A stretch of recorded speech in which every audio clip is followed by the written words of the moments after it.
Hay historias que comienzan con un crimen, otras con una llamada telefónica, pero hay casos cuya verdadera historia comenzó mucho antes de que ocurrieran los hechos que los hicieron famosos.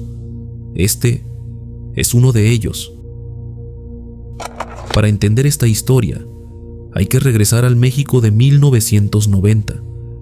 Hay que caminar por las calles del entonces Distrito Federal, cuando la ciudad era muy distinta. No existían teléfonos inteligentes, no había redes sociales. Las cámaras de vigilancia eran excepcionales.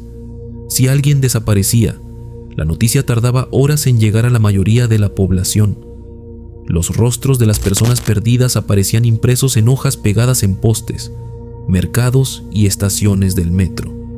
Las familias dependían de los vecinos, de la radio y de los periódicos para difundir una búsqueda. Era otro país, otro sistema de justicia y otra forma de investigar. Carlos Salinas de Gortari llevaba poco más de un año como presidente de la República.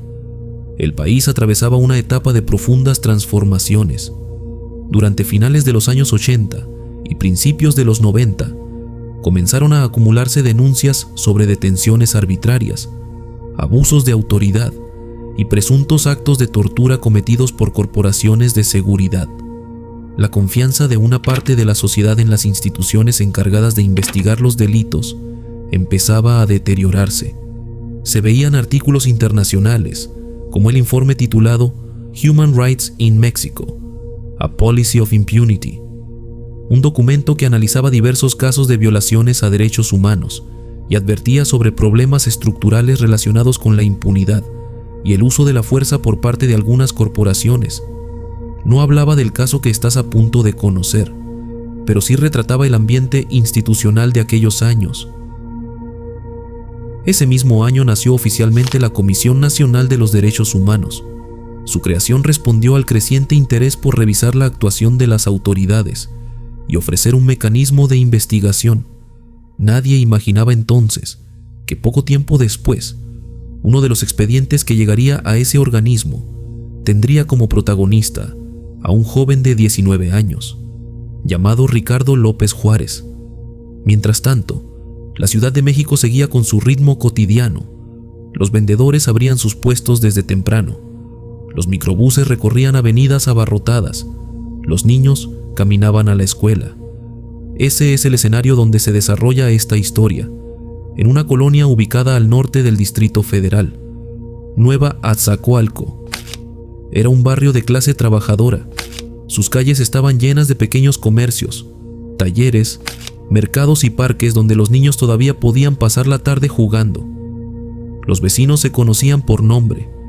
Muchos llevaban años viviendo puerta con puerta.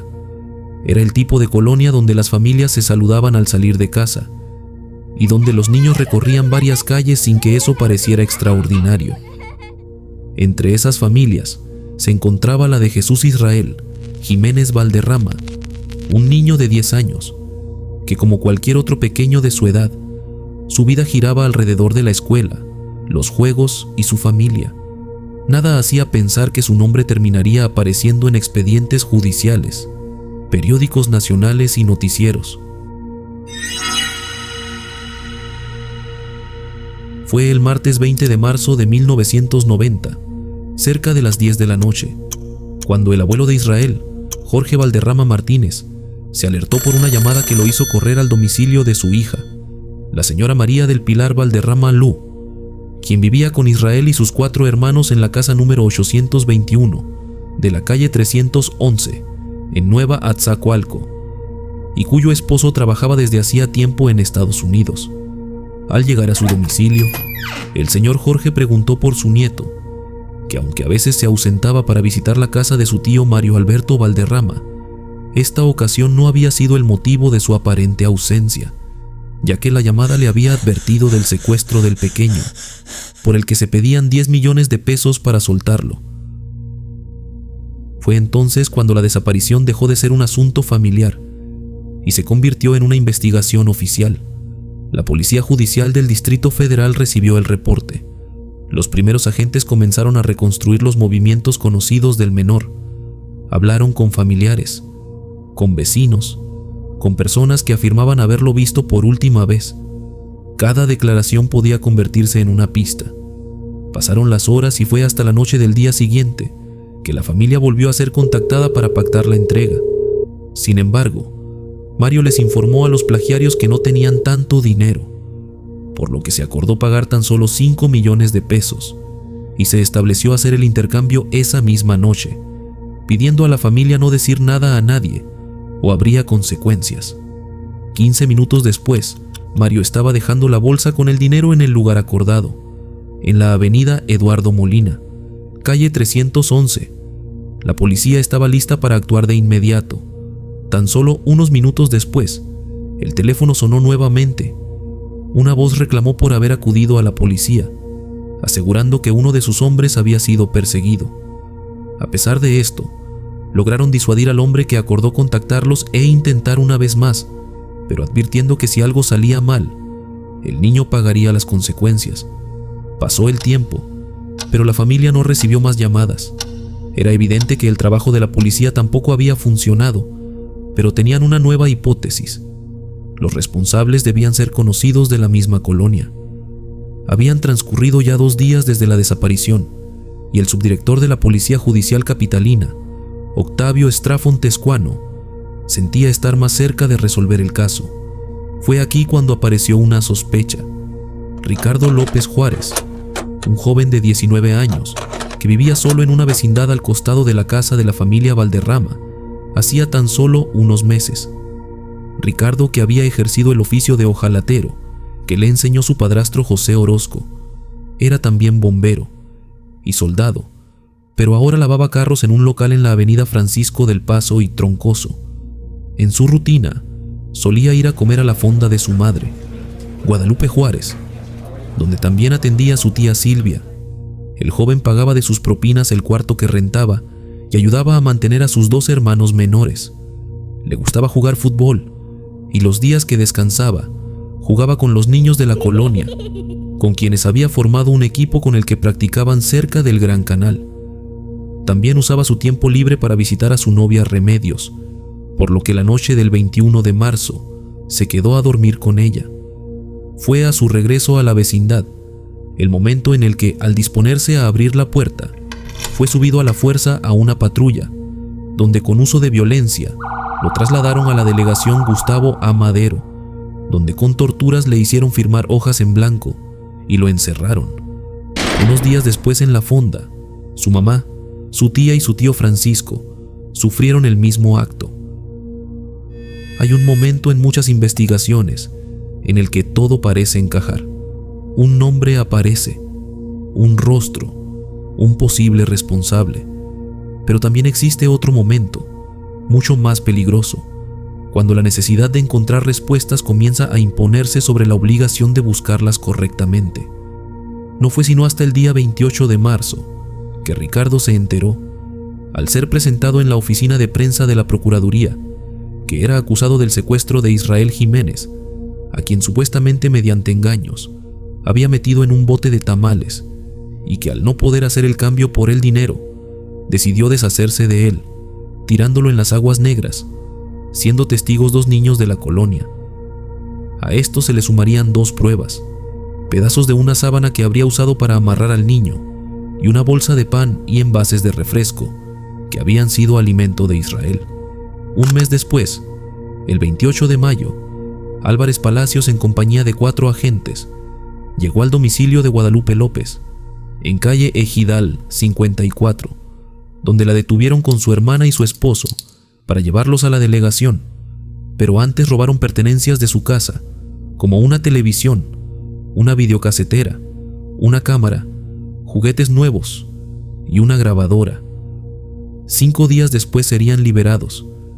A pesar de las búsquedas de bomberos y policías en el lugar de los hechos, seguía sin haber ningún rastro. El 2 de abril, Ricardo fue trasladado al reclusorio norte, lo que llegó a oídos del subdirector de la Fiscalía Especial de la Delegación, Enrique Álvarez Palacios, que al llevar poco tiempo en su puesto, decidió tomar el asunto en sus manos y resolverlo, prometiendo a la familia Valderrama que pronto tendrían en casa a Israel.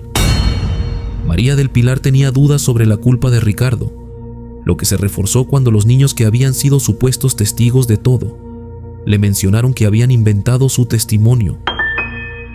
Al no poder avanzar en la investigación, Álvarez Palacios presentó una hipótesis nueva. Israel no había sido encontrado porque había sido vendido. Esta hipótesis le generó esperanza a Pilar, que acompañada de agentes, fue a interrogar a Ricardo acerca del paradero de su hijo. Al negar los hechos, Ricardo fue nuevamente golpeado y torturado para que confesara. En una audiencia, al día siguiente, Ricardo continuó firme en sus palabras y denunció que Pilar lo había amenazado de muerte, suceso que ella negó y lo acusó de difamación. Esto lo haría recibir un castigo más tarde, siendo agredido y amenazado en diversas ocasiones por los policías. Guadalupe, a quien ya se le había negado el acceso para ver a su hijo, logró finalmente entrar al reclusorio, solo para encontrar a su hijo con una mano rota y golpes. Esto la llevó a denunciar las injusticias y abusos ante el procurador Ignacio Morales Lechuga. Al día siguiente, Guadalupe sería amenazada por la policía judicial, quienes le dijeron que no podía hacer nada ya que contaban con una orden presidencial.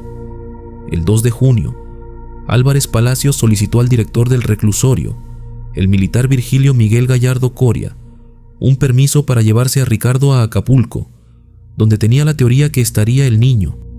Fueron informados de esta salida el jefe de vigilancia, los ayudantes, jefes de grupo, el supervisor de aduanas y el subdirector jurídico Jesús Quintana Valtierra.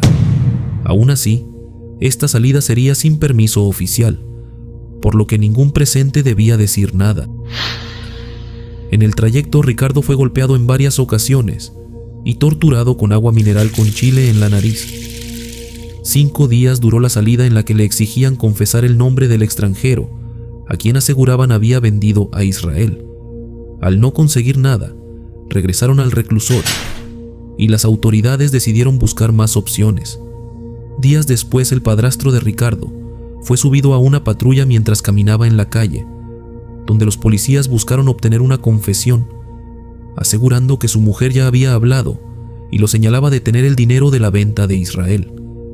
Después de horas de tenerlo dando vueltas en la ciudad y golpearlo, le quitaron los 73,000 pesos que llevaba con documentos firmados como pago por la indemnización de su trabajo. Esto como supuesto pago de la gasolina que habían usado durante ese día. De vuelta en su casa, se percató que su esposa no estaba y que todo se encontraba tirado y roto. A esto se le sumó que esa misma noche habían sido intimidados sus tíos de Ricardo, en un intento de encontrar a sus hermanos de 12 y 15 años. En una nueva audiencia, fueron citados los compañeros de trabajo de Ricardo, quienes se supo, no se presentaron por amenazas de la policía días atrás. Ya habían pasado semanas desde que Guadalupe había sabido algo de su hijo, por lo que Ricardo pidió ayuda de un compañero para poder hacerle llegar una carta a su madre con un familiar. En esa carta, Ricardo le contaba a su madre sobre las amenazas, la salida a Guerrero y los golpes que recibía todas las noches.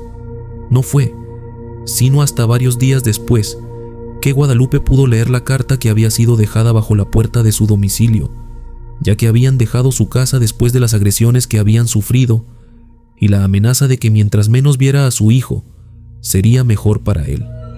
Estaba por terminar mayo, por lo que la familia de Israel Jiménez puso un límite a Álvarez Palacios. O resolvían el caso o dejarían de pagarles. Obligado, Álvarez solicitó un nuevo permiso al director del reclusorio, pero esta vez por tiempo indefinido, sin que existiera un documento oficial de esto. Las paredes del reclusorio ahora serían sustituidas por muros donde nadie podría ver o escuchar lo que pasaba. El expediente estaba a punto de salir de las instalaciones oficiales, y con él desaparecería también la poca protección que todavía podía ofrecer la legalidad. Lo que ocurriría durante los días siguientes no solo marcaría el destino de Ricardo López Juárez, también terminaría comprometiendo a policías, mandos y funcionarios cuyos nombres aparecerían después en recomendaciones de la Comisión Nacional de los Derechos Humanos, procesos penales y notas periodísticas. Con el permiso concedido, el 2 de junio, Ricardo López fue sacado del reclusorio y llevado a otro lugar. Pero tan solo unos días después, Guadalupe tomaría la decisión de ir al penal, en donde se enteraría que su hijo no estaba ahí y que, según habían sido informados los internos, todo era por un traslado al hospital para realizarle exámenes médicos por la sospecha de drogas. Con miedo y preocupación, Guadalupe fue a esconderse a la vivienda de un familiar que sería rápidamente obtenido después de torturar a Silvia y Francisco. Esta vez los judiciales llegarían a su casa, pero solo para sitiarla, obligándola varios días a permanecer encerrada y sin alimentos. Por la mañana del viernes 22 de junio, Guadalupe se vio bajo la necesidad de salir a comprar comida, pero fue interceptada y subida a una Suburban gris con una franja roja. Vecinos intentaron ayudarla, pero fueron amagados por los policías. Dentro de la Suburban, Guadalupe vio a su hijo golpeado y casi inconsciente, irrumpiendo en llanto casi inmediatamente. Enojados y con groserías y golpes la callaron, pues según ellos, ya había provocado muchos problemas y ahora solo tenían 4 días para resolver todo. Según el documento de la Comisión Nacional de Derechos Humanos, presentado en marzo de 1991, fueron llevados a la casa de la señora María del Pilar Valderrama Lú, madre de Israel, donde Álvarez Palacios y 2 agentes de la policía judicial, así como el hermano de uno de los agentes, encerrarían y atarían a Ricardo y su mamá en el baño. Todo esto en presencia de la señora Pilar. En la casa también se encontraban encerradas la novia de Ricardo, Remedios, y su hermana Teresa. Guadalupe miró a su hijo, que respiraba con mucho esfuerzo debido a una fractura de nariz. Tenía quemaduras de cigarrillos en el cuerpo, un pie fracturado por un gato hidráulico y una notable deshidratación. Con palabras muy débiles, Ricardo le suplicó a su mamá que le diera agua.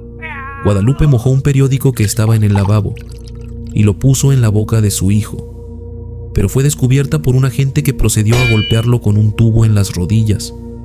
Fueron obligados a cometer actos degradantes entre ellos, así como castigos usando corriente eléctrica, cigarrillos y el llamado tehuacanazo. Continuaban los interrogatorios sin pausas, la privación del sueño, pero los judiciales entendieron que no importaba lo que hicieran, no habría confesión. No querían la verdad, solo que aceptaran la culpa.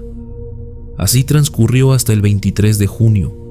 En cada desmayo de Ricardo, era despertado con agua fría o incluso con la extracción de las uñas de un pie.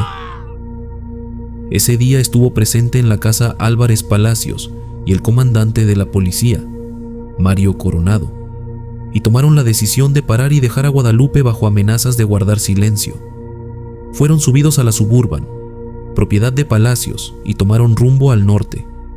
Dejaron a Guadalupe en la calle, quien, auxiliada por vecinos que la vieron, fue trasladada al hospital de traumatología de la villa. De vuelta a la camioneta, Ricardo daba su último respiro. La Suburban llegaba a la puerta del reclusorio, y con la orden de los agentes judiciales, los internos y los custodios se retiraron. Aprovechando la oscuridad de la noche, llevaron a Ricardo al baño, donde cambiaron su ropa, le colocaron un cable que lo mantuvo suspendido de una regadera. Posteriormente dieron aviso al Ministerio Público de Cuautepec, que dijeron no saber si había sido un acto propio o algo cometido por otro preso. Guadalupe permaneció sin conocimiento hasta el miércoles 27 de junio en el hospital, donde solicitó apoyo para levantar un acta y narró lo que había pasado. Poco después le informaron que su hijo, a causa de la culpa que sentía por lo que le había hecho a Israel Jiménez, había decidido poner fin a todo. Sin saber qué hacer, la familia de Ricardo lo buscó en hospitales y delegaciones. El 29 de junio, lograron localizarlo en el servicio médico forense, donde estaba en calidad de desconocido. Estaba irreconocible, tenía la cabeza deformada, con quemaduras, huesos rotos y faltantes de piel. 2 días después pudieron llevárselo, y debido a su pobreza, los servicios de la comunidad del Distrito Federal les regalaron una caja y un permiso de 7 años para el Panteón de San Lorenzo Tezonco. Debido a sus lesiones, Guadalupe no pudo estar presente. Toda la familia decidió vivir en lugares distintos, sin decirse nada, para evitar que pudieran sacar de nuevo sus direcciones. En su acta de defunción de Ricardo quedó levantada la causa como asfixia por estrangulación, por objeto politraumatizado, con firma del médico certificado y la juez de registro civil, Enrique Álvarez Palacios, el agente José Clemente García Prado, su hermano, el civil Esteban García Prado, y su cuñado, el agente Fernando Salinas Salazar, fueron procesados el mismo 29 de junio. Los agentes, así como el civil, fueron acusados de lesiones, homicidio calificado y abuso de autoridad. Pero Enrique Álvarez Palacios fue procesado solo por ejercicio indebido del servicio público y encubrimiento, obteniendo libertad condicional al pagar 70 millones de pesos. Después de la recomendación de la CNDH, dirigida al procurador Morales Lechuga, emitida el 8 de marzo de 1991, donde se determinó que la defunción de Ricardo tenía menos de 3 horas al momento de la intervención, por lo que no correspondía con un acto autoinfligido, y que sus lesiones eran anteriores de entre 5 y 15 días atrás. Con la finalidad de sometimiento, se volvió a consignar a Álvarez, quien consideró injusta su aprehensión, al ya haber sido juzgado con anterioridad. Fue 15 meses después de los hechos que finalmente, el 16 de octubre de 1991, que Álvarez recibió una condena de 8 años y 10 meses de prisión, quedando pendiente su proceso como autor intelectual. Por otra parte, los agentes recibieron 27 años de cárcel, y Esteban García una condena de 25 años. Se sabe que por las torturas, la mamá de Israel, María del Pilar Valderrama Lu, pagó varios millones de pesos. La familia de Ricardo tuvo que huir debido a que algún tiempo continuó la persecución y amenazas en su contra. Y mientras los responsables de la tortura y la muerte de Ricardo López Juárez terminaron enfrentando a la justicia, la pregunta que dio origen a toda esta historia jamás obtuvo una respuesta definitiva. ¿Qué ocurrió realmente con Israel Valderrama Jiménez? Hasta el día de hoy, su paradero continúa siendo un misterio. Este caso no solo dejó a una familia buscando a un niño que nunca volvió a casa, también destruyó otra familia que vio como uno de sus integrantes era convertido en culpable antes de que existieran pruebas suficientes para demostrarlo. Más de 3 décadas después, el expediente de Israel sigue siendo uno de los casos más oscuros y dolorosos de la historia criminal de México. Un caso donde la desaparición de un niño, la tortura, la corrupción y la impunidad terminaron entrelazándose hasta el punto en que resulta imposible hablar de una tragedia sin recordar la otra. Gran parte de la información sobre este caso prácticamente desapareció con el paso del tiempo. Durante esta investigación encontré muy pocas referencias en internet, muchas de ellas incompletas o contradictorias. Incluso localicé un antiguo programa de radio dedicado al caso que tiempo después fue eliminado de la red, por lo que hoy ya no es posible consultarlo. Para reconstruir esta historia, fue necesario revisar notas periodísticas de la época, documentos oficiales, como la recomendación emitida por la Comisión Nacional de los Derechos Humanos, expedientes judiciales y distintas fuentes históricas, comparando la información entre ellas para verificar nombres, fechas y acontecimientos. Si este caso sigue siendo tan poco conocido, no es porque haya sido poco importante, sino porque el paso del tiempo terminó ocultándolo entre miles de páginas de archivo. Y quizá por eso mismo vale la pena volver a contarlo, para que una historia como esta no desaparezca por segunda vez, esta vez del recuerdo. En contraste, sí fue posible encontrar algunas fotografías más actuales de la familia Valderrama, que por respeto, aunque hubiera querido, no mostraré. Resulta difícil también no pensar en todo lo que ocurrió en el domicilio que a día de hoy sigue en pie. A simple vista, es una casa más, integrada a la vida cotidiana de la ciudad. Sin embargo, fue escenario de algunos de los episodios más brutales de esta historia. Es una sensación extraña. Los nombres se borran, las fotografías desaparecen y los archivos quedan olvidados, pero los lugares permanecen silenciosos, como si el tiempo hubiera seguido su curso, sin dejar rastro visible de lo que alguna vez ocurrió ahí. Esos pequeños rastros permitieron ponerle nuevamente un rostro a personas que durante años solo existieron como nombres escritos en viejos archivos. También ayudan a recordar que detrás de cada documento judicial hubo familias reales que continuaron con sus vidas, cargando las consecuencias de una historia que nunca terminó de resolverse. Si te gustó esta historia y quieres disfrutar más archivos como este, no olvides dejar tu like y suscribirte. Compartirlo también ayuda a que estas historias lleguen a más personas. Nos vemos en el siguiente archivo.